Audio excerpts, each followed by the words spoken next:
Joie, source jaillissante, en mon âme, amour naissant. Joie en moi, joie sans limite.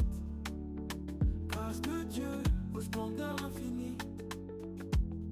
Il chasse les ombres du tout, apaise nos craintes. Il nous invite à marcher sur ses traces saintes. Dans sa présence, nous trouvons un refuge assuré. Un rempart contre la peur, un amour démesuré. Ma joie, à nous arrêter, à prendre la route comme Abraham pour aller vers le Seigneur qui se manifeste à travers nos frères et nos sœurs. Cet exemple d'Abraham doit nous interpeller aujourd'hui, dans un contexte d'individualisme où nous avons perdu le sens de l'amour du frère et de la sœur. Dans un contexte où de plus en plus nous arnaquons nos frères et nos sœurs.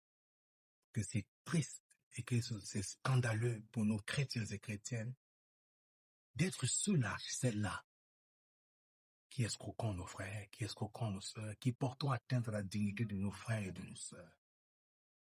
Comme disciples du Christ, nous sommes appelés à prendre le chemin de la conversion. Comme Abraham, à nous tourner résolument vers le Seigneur, à oser contempler autour de nous, à ne pas tomber dans la critique, le jugement, la condamnation. Car Dieu est caché dans ces personnes-là que nous rejetons. À Kinshasa, il y a un véritable phénomène des embouteillages. Nous qui sommes chrétiens catholiques, comment pouvons-nous faire la différence? Que faisons-nous de nos frères et de nos sœurs que nous croisons dans les embouteillages? Est-ce que nous nous faisons un doigt d'honneur? Est-ce que nous les insultons? Est-ce que nous klaxonnons? Est-ce que nous leur coupons la route? Nous pouvons changer, transformer le monde par notre attitude. Car le Seigneur nous demandera toujours qu'avant nos frères, faire de nos frères et de nos sœurs. Le psaume du jour nous rappelle qu'il est important pour nous, disciples du Christ, à nous mettre debout pour défendre la justice. La justice est la justice. Bien-aimé dans le Christ, il n'y a pas de vie chrétienne sans la croix. Toi qui souffres, toi qui connais la douleur, la difficulté, la déception, la séparation, la maladie, le deuil, le Christ te dit, prends ta croix et suis-le. Une vie chrétienne sans souffrance, c'est une illusion. Mais le Christ veut transformer ta souffrance en espérance. Comme Saint Paul, nous pouvons nous décentrer de nos souffrances, de nos douleurs, de nos problèmes pour porter la souffrance des autres.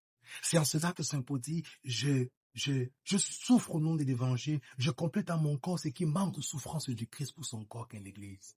Qu'avons-nous fait de la douleur, de la souffrance de nos frères et de nos sœurs?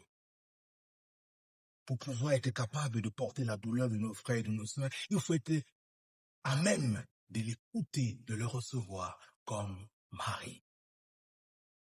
Ne soyons pas toujours affairés dans 10 000 affaires comme Marthe.